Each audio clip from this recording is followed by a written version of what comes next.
के लिए ये समझना जरूरी है कि भारत की संसद बनी किससे होती है, यानी भारत के संसद कहते किसको हैं। लोकसभा, राज्यसभा और राष्ट्रपति ये तीनों का मिलके ही भारत का संसद बनता है।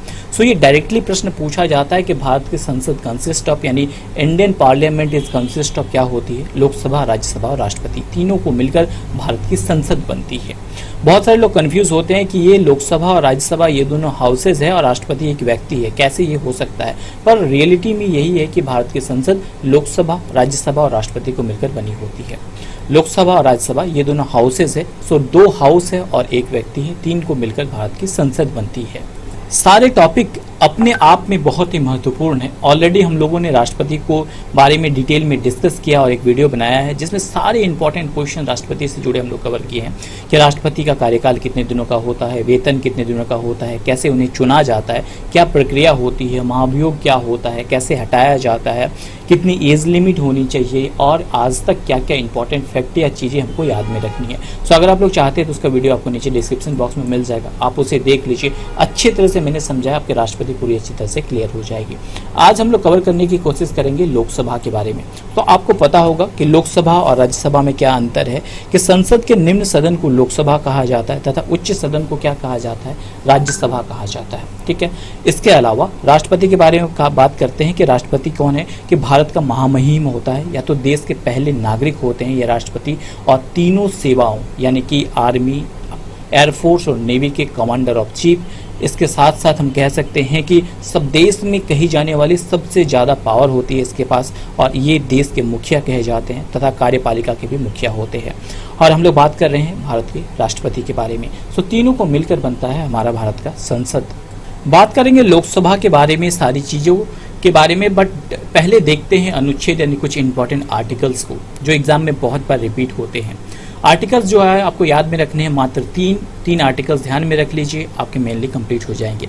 आर्टिकल 79 जो कि भारत की संसद यानी पार्लियामेंट ऑफ इंडिया के बारे में बताती है। नेक्स्ट है आर्टिकल 80 जो कि राज्यसभा के बारे में बताती है, जो कि है उच्च सदन। नेक्स्ट है आर्टिकल 81 जो कि है लोकसभा के बारे में बताती है, जो कि है निम्न सदन। आप लोग रिवर्स से भी याद कर सकते हैं 81, 80 और 79 कैसे याद करना है, एक ट्रिक भी मैं बता देता हूँ आपको। जैसे कि लोकसभा में वोटिंग के लिए मिनिमम एज होती है कितनी, 18 को आप रिवर्स कर दीजिए, कितना हो जाता है 81। डायरेक्टली याद हो जाएगा, अनुच्छेद 81 लोकसभा बताता है। बैक कर लीजिए, अनुच्छेद 80 राज्यसभा बताएगा और 79 संसद बताएगा। तीनों चीज़ें आपके कवर हो जाते हैं यहाँ से, 79, 80 एंड 81 आर्टिकल यानी अनुच्छेद।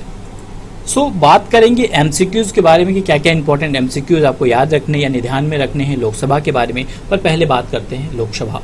लोकसभा क्या होती है? लोकसभा लोगों की सभा है, यानी मेरी और आपके जैसे लोगों की सभा है, और हम लोग वोटिंग राइट का यूज़ करके उसे चुनकर किसी व्यक्ति को भेजते हैं, किसी व्यक्ति को चुनते हैं, उसके एमपी के लिए हम लोग मेंबर पार्लियामेंट के लिए हम लोग खड़े करते हैं, और उसके बाद हम अपना वोटिंग राइट का यूज़ करके उन्हें हम लोग एमपी तक पहुंचाते हैं।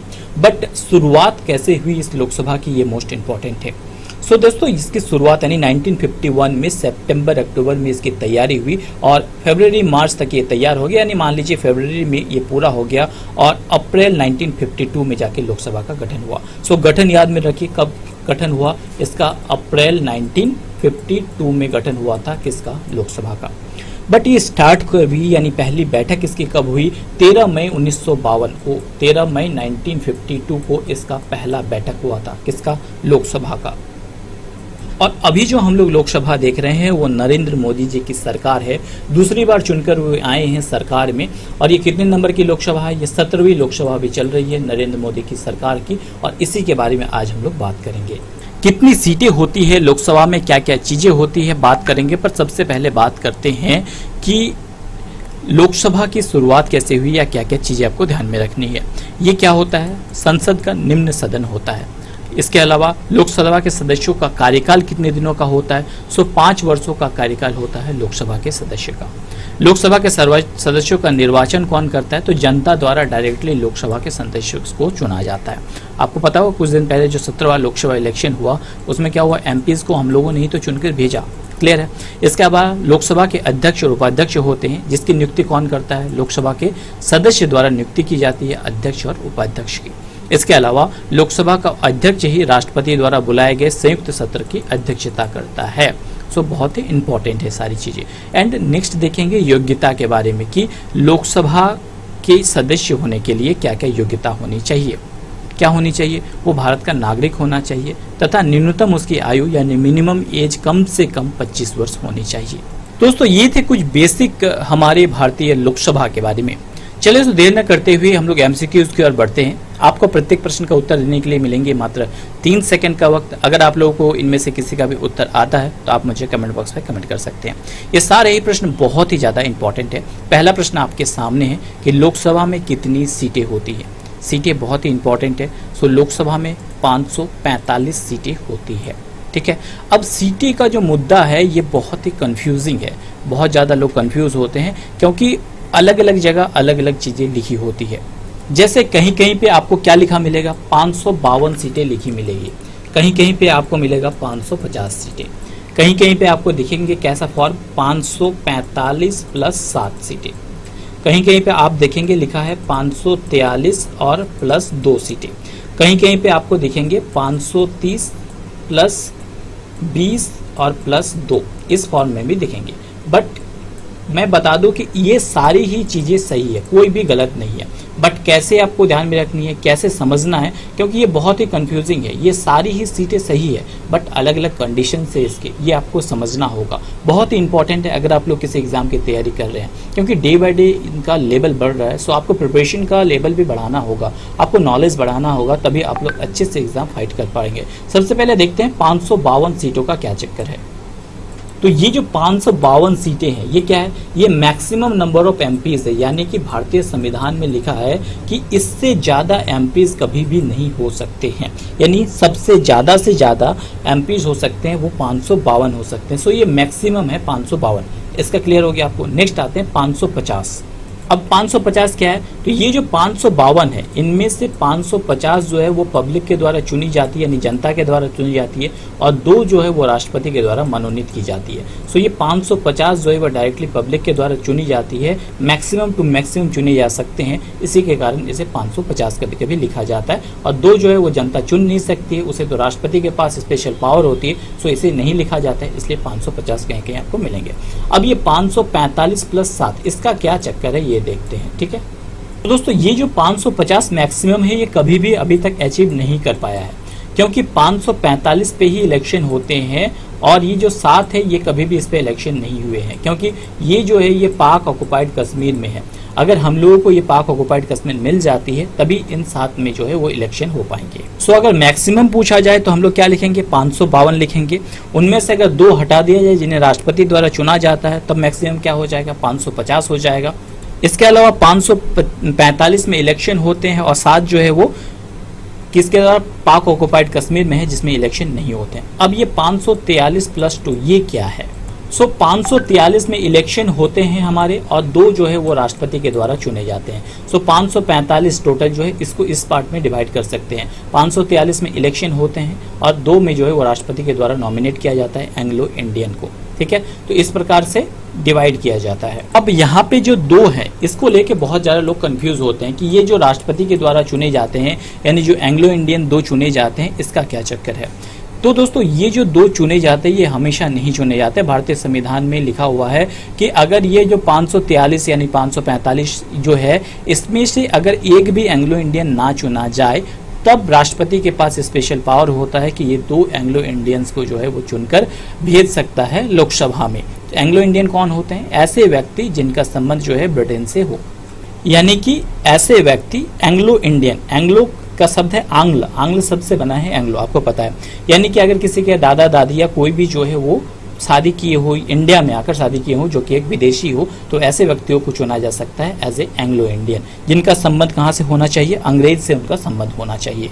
इन 2 में कभी भी कोई इंडियन डायरेक्टली नहीं चुना जा सकता है।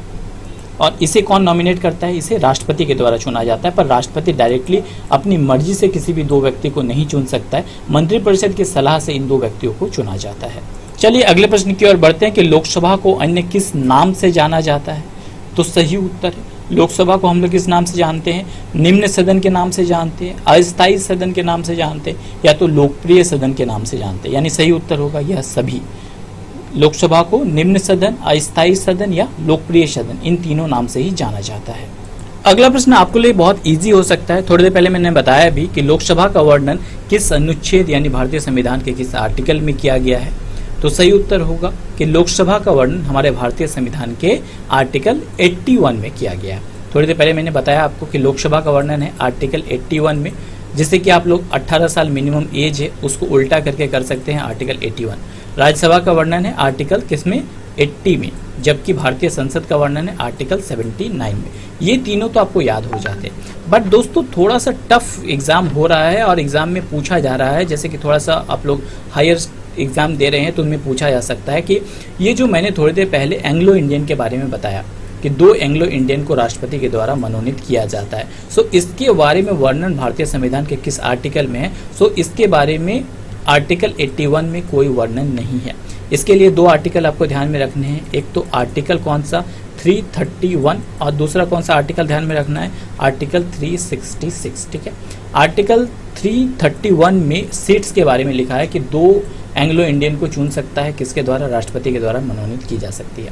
और आर्टिकल 66 में लिखा गया है परिभाषा, यानी एंग्लो इंडियन किसे कहा जाएगा इसकी परिभाषा में लिखा गया है कि मूल रूप से जो है इंडियन है, इसे परिभाषा के बारे में लिखा रहा है। यानी कि एंग्लो इंडियन किसे कहेंगे, जिसके फादर या मदर, ठीक है, जिसके फादर या जिसके ग्रैंडफादर, जिसके पिताजी या दादा अंग्रेज रहे हो या मूल रूप से इंडियन हो और माँ मूल रूप से इंडियन हो, उसे ही हम लोग एंग्लो इंडियन कहेंगे। और इसके बारे में आर्टिकल 366 में लिखा है, जबकि सीट्स के बारे में आर्टिकल 331 में लिखा है। तो ये भी आपको ध्यान में रखने हैं। इसके अलावा लोकसभा के बारे में आर्टिकल 81, राज्यसभा के बारे में आर्टिकल 80 और भारतीय संसद के बारे में आर्टिकल 79 में लिखा है। सो अगला प्रश्न अगर आपसे पूछा जाए कि लोकसभा सदस्य बनने के लिए क्या योग्यताएं होनी चाहिए, तो सही उत्तर है कि योग्यता क्या होनी चाहिए कि मिनिमम उसकी एज 25 साल होनी चाहिए, वो भारत का नागरिक होना चाहिए, इसके अलावा किसी लाभ के पद पर नहीं होना चाहिए। ये 3 क्राइटेरियाज होनी चाहिए एज ए लोकसभा सदस्य। एज लिमिट के बारे में ध्यान में रखिए, 25 साल मिनिमम वो पूरा कर लेना चाहिए। अगर लोकसभा की जगह राज्यसभा लिखा रहता तो ये एज बढ़ के हो जाता 30 साल। ये आपको ध्यान में रखना है, दोनों में कंपेरिजन करके याद रखिएगा तो ईजिली आप याद रख सकते हैं। 25 साल लोकसभा, जबकि राज्यसभा के लिए हो जाती है 30 साल।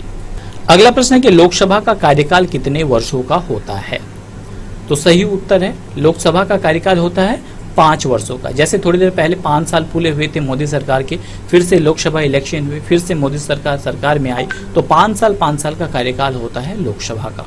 उसके बाद लोकसभा भंग हो जाती है और फिर से इलेक्शन होता है। एक और कंडीशन है कि राष्ट्रपति आपातकाल के दौरान लोकसभा के कार्यकाल को एक बार में कितने वर्षों के लिए बढ़ा सकता है। यानी कि सपोज कीजिए किसी आपातकाल हो जाए और 5 साल पूरा हो जाए, फिर भी क्या एक्सटेंशन हो सकती है या उस आपातकाल के दौरान ही कोई ना कोई उपाय निकाला जाएगा। राष्ट्रपति के पास ये स्पेशल पावर होती है कि राष्ट्रपति आपातकाल के दौरान लोकसभा को जो है वो 1 वर्षों के लिए एक्सटेंड कर सकता है। ठीक है, तो याद रखिए 1 वर्षों के लिए एक्सटेंशन किया जा सकता है। राष्ट्रपति आपातकाल के दौरान लोकसभा के कार्यालय को 1 साल के लिए एक्सटेंड किया जा सकता है। अगला प्रश्न है कि 42वें संविधान संशोधन के तहत 1976 में लोकसभा का कार्यकाल बढ़ाकर कितने वर्षों का कर दिया गया था। तो सही उत्तर है कि 42वें संविधान संशोधन के तहत बढ़ाकर कर दिया गया 5 साल से 6 साल कर दिया गया था। ठीक है, इसके बाद अगला प्रश्न वही बनेगा आपको जो ध्यान में है कि सर अभी तो 5 साल है पर बढ़ा के कर दिया गया क्या। तो 42वें संविधान संशोधन में 6 साल किया गया था, फिर बाद में जब 44वां संविधान संशोधन हुआ 1978 में, तो लोकसभा का कार्यकाल को फिर से घटाकर कर दिया गया कितना, 5 वर्ष। तो दोनों ध्यान में रखिए, 42वें संविधान संशोधन में बढ़ाया गया, फिर से 44वें संविधान संशोधन में घटा के अगेन 5 वर्ष कर दिया गया। अगला प्रश्न मैंने थोड़ी देर पहले आपको बताया कि लोकसभा अध्यक्ष का चयन किसके द्वारा किया जाता है। तो लोकसभा अध्यक्ष का चयन किया जाता है लोकसभा के सदस्यों के द्वारा ही। और हमारे प्रथम लोकसभा अध्यक्ष कौन थे, जीबी मावलंकर। याद रखिए जीबी मावलंकर हमारे प्रथम लोकसभा अध्यक्ष थे। अभी हमारे लोकसभा अध्यक्ष कौन है, साथ में कितनी नंबर की लोकसभा अध्यक्ष है, ये आप मुझे कमेंट बॉक्स पे कमेंट करेंगे। ठीक है, चलिए आगे बढ़ते हैं अगले प्रश्न की ओर कि किसी विधेयक को धन विधेयक कौन घोषित कर सकता है। तो सही उत्तर है किसी विधेयक को या तो वो धन विधेयक है या नहीं है, उसे लोकसभा अध्यक्ष ही घोषित कर सकता है। ठीक है, सो अगला प्रश्न आपके सामने है कि लोकसभा अध्यक्ष त्यागपत्र किसे देता है, यानी अगर रेजिग्नेशन देना चाहे लोकसभा का अध्यक्ष तो वो किसे अपना रेजिग्नेशन देगा। तो सही उत्तर है वो रेजिग्नेशन देगा लोकसभा उपाध्यक्ष को। बहुत सारे लोग राष्ट्रपति लिख देते हैं पर यह गलत है, लोकसभा अध्यक्ष त्यागपत्र देता है लोकसभा उपाध्यक्ष को। चलिए आगे बढ़ते हैं। निम्नलिखित में से कौन सा अनुच्छेद लोकसभा में आरक्षण से संबंधित है। तो सही उत्तर है आरक्षण से संबंधित है कौन सा, आर्टिकल 330। याद रखिए अनुच्छेद 330 लोकसभा में आरक्षण से संबंधित है। चलिए अगले प्रश्न की ओर बढ़ते हैं। सरकार बनाने के लिए बहुमत कहां से प्राप्त करना होता है। तो सही उत्तर है कोई भी जब सरकार बनाती है, आपको पता होगा अभी हमारी जो मोदी सरकार बनी तो कहां से बहुमत प्राप्त हुआ उसे, लोकसभा इलेक्शन हुए, लोकसभा इलेक्शन के बाद ही तो एमपी चुने गए, तब जाके एमपीएस का हेड यानी मुखिया कौन बने, श्री नरेंद्र मोदी जी। सो राज्य सरकार बनाने के लिए बहुमत प्राप्त होता है लोकसभा से। चलिए आगे बढ़ते हैं कि धन विधेयक, थोड़ी देर पहले मैंने बताया कि कोई भी विधेयक का कौन घोषित करता है, धन विधेयक है या कि नहीं, लोकसभा घोषित करता है। पर धन विधेयक पहले कहाँ पेश किया जाता है। तो सही उत्तर है इसे पहले लोकसभा में पेश किया जाता है। चलिए अगले प्रश्न की ओर बढ़ते हैं कि सरकार के खिलाफ अविश्वास प्रस्ताव कहाँ लाया जाता है। अविश्वास प्रस्ताव के बारे में हम लोग बात करेंगे, पर पहले देखते हैं कि इसे लाया कहाँ जाता है। अविश्वास प्रस्ताव सरकार के खिलाफ लाया जाता है कहाँ पे, लोकसभा में। दोस्तों अविश्वास प्रस्ताव के बारे में बात करते हैं, ये किसके द्वारा पेश किया जाता है, ये विपक्ष के द्वारा पेश किया जाता है। विपक्ष द्वारा लोकसभा में सरकार को हराने या तो कमजोर करने की उम्मीद से इसे पेश किया जाता है। अविश्वास प्रस्ताव एक सत्र में सिर्फ एक ही बार लाया जा सकता है और इसमें क्या होता है, सरकार को अपनी मेजोरिटी बतानी होती है। अगर वो मेजोरिटी नहीं पूर्ण कर सकता है तो सरकार गिर जाती है। एक सदस्य लिखित में नोटिस देगा, 50 सदस्यों के लिए समर्थन के साथ वो नोटिस देगा, तभी अविश्वास प्रस्ताव विपक्ष के द्वारा जो है वो रखा जाता है और केवल लोकसभा में ही अविश्वास प्रस्ताव रखा जाता है। और एक और प्रश्न आपको ध्यान में रखिए कि अगर पूछा जाए कि पहले प्रधानमंत्री कौन थे जो विश्वास मत हासिल नहीं कर पाए, तो विश्वनाथ प्रताप सिंह पहले ऐसे प्रधानमंत्री थे जो विश्वास प्रस्ताव प्राप्त नहीं कर पाए थे। अगला प्रश्न है कि मंत्रिपरिषद किसके प्रति उत्तरदायी होता है। तो सही उत्तर है मंत्रिपरिषद उत्तरदायी होता है किसके प्रति। सो मंत्रिपरिषद तो गठन ही होता है लोकसभा के द्वारा। सो मंत्रिपरिषद डेफिनेटली किसके प्रति उत्तरदायी होगा, लोकसभा के प्रति होगा। अब मंत्रिपरिषद जो टर्म है वो कंफ्यूजिंग है, बहुत सारे लोग कंफ्यूज होते हैं। सो बता दो मंत्रिपरिषद जो होता है वो कैबिनेट मंत्री, राज्य मंत्री और बिना विभाग के मंत्री को मिलकर हम लोग कहते हैं मंत्रिपरिषद। और उसका मुखिया कौन होता है, यानी अध्यक्ष कौन होता है, प्रधानमंत्री होता है। सो मंत्रिपरिषद आप लोगों को समझ में आ गया कौन होता है, कैबिनेट मंत्री, राज्य मंत्री और बिना विभाग के मंत्री, ये तीनों मिलकर बनते हैं मंत्रिपरिषद और ये उत्तरदायी होता है लोकसभा के प्रति। और मंत्रिपरिषद ही सामूहिक रूप से लोकसभा के प्रति उत्तरदायी होता है। चलिए आगे बढ़ते हैं अगले प्रश्न की ओर कि भारत में प्रथम लोकसभा का गठन कब किया गया। तो सही उत्तर मैंने बताया थोड़ी देर पहले कि 17 अप्रैल 1952 में गठन किया गया था, पहली लोकसभा का गठन किया गया था। और फर्स्ट लोकसभा हुई थी 13 मई 1952 में हुई थी और पहली लोकसभा में 489 सीटों पे इलेक्शन हुए थे। याद रखिए कितने सीटों पे, 489 सीटों पे इलेक्शन हुए थे प्रथम लोकसभा में, बहुत बार पूछा जाता है। और इसमें सबसे ज़्यादा सीटें जो है किसने हासिल की थी, कांग्रेस पार्टी ने हासिल की थी। और दूसरे नंबर पे भाकपा थी, याद रखिए भाजपा नहीं है ये, भाकपा, ठीक है। दूसरे नंबर पे भाकपा थी, जिसे भारतीय कम्युनिस्ट पार्टी कहा जाता है, ये दूसरे नंबर पे थी। इस वक्त भारत की दूसरी सबसे बड़ी पार्टी थी भाकपा और पहले नंबर पे थी कांग्रेस, ठीक है। और भारत में प्रथम लोकसभा का गठन हुआ था 13 अप्रैल 1952 को। कहीं कहीं भी यहाँ पे आपको 13 मई 1952 भी दिख जाएगा, पर दोनों ही सही है। अप्रैल और मई कहीं कहीं पे अंतर मिल जाते हैं अलग अलग पुस्तकों में। 13 अप्रैल 1952 या 13 मई 1952 दोनों में से एक आपके ऑप्शन में रहेंगे, पर दोनों ही सही है। याद रखिए 13 मई 1952 पहली लोकसभा का गठन हुआ था, या तो 13 अप्रैल 1952। और 1954 में हुआ था राज्यसभा का, 1954 में हमने राज्यसभा नाम दिया था 1954। तो यहाँ आपको कुछ बातें ध्यान में रखनी है, जैसे सदन की कार्रवाई के लिए न्यूनतम 1/10 सदस्य उपस्थित होना जरूरी है। इसके बिना सदन की कार्रवाई नहीं होगी, चाहे वो राज्यसभा हो। इसे क्या कहा जाता है, इसे गणपूर्ति कहा जाता है। इसके अलावा पूछा जाता है, बहुत बार पूछा भी गया कि पहली लोकसभा महिला अध्यक्ष कौन है, तो मीरा कुमारी है। और पहले अध्यक्ष कौन थे, तो जीबी मावलंकर थे। पहली महिला अध्यक्ष याद रखिए मीरा कुमारी और पहले अध्यक्ष थे जीबी मावलंकर। अब यहाँ पे एक टर्म आता है शून्यकाल यानी 0 आवर। इसके बारे में बहुत सारे प्रश्न बनते हैं और पूछे जाते हैं। 0 आवर का टाइमिंग जान लीजिए, ये 12 बजे होता है, इसी कारण से इसे 0 आवर कहा जाता है। अब ये होता क्या है, शून्यकाल क्या होता है, प्रश्नकाल। जैसे कि सदन की शुरुआत होती है 2 हाफ में होती है, तो फर्स्ट हाफ को कहा जाता है प्रश्न काल और दूसरे हाफ को कहा जाता है कार्यसूची, ठीक है। फर्स्ट हाफ, सदन के फर्स्ट हाफ को कहा जाता है प्रश्नकाल, यानी 12 बजे के पहले जो सदन होते हैं उसे प्रश्नकाल कहा जाता है, और सेकेंड हाफ को कहा जाता है कार्यसूची, और इसके बीच में जो पड़ता है यानी 12 बजे एग्जैक्ट जिसके बीच में जो पड़ता है उसे ही कहा जाता है शून्यकाल। सो आपको ये ध्यान में रखनी है, फर्स्ट हाफ प्रश्नकाल, सेकेंड हाफ कार्यसूची, और दोनों के मध्य का समय शून्यकाल कहा जाता है। सो दोस्तों, last but not the list के भारत के पहले लोकसभा अध्यक्ष कौन थे, मैंने थोड़ी देर पहले बताया, बहुत इजी है। सही उत्तर है, भारत के पहले लोकसभा अध्यक्ष थे जी.बी. मावलंकर, यानी गणेश वासुदेव मावलंकर भारत के पहले लोकसभा अध्यक्ष थे।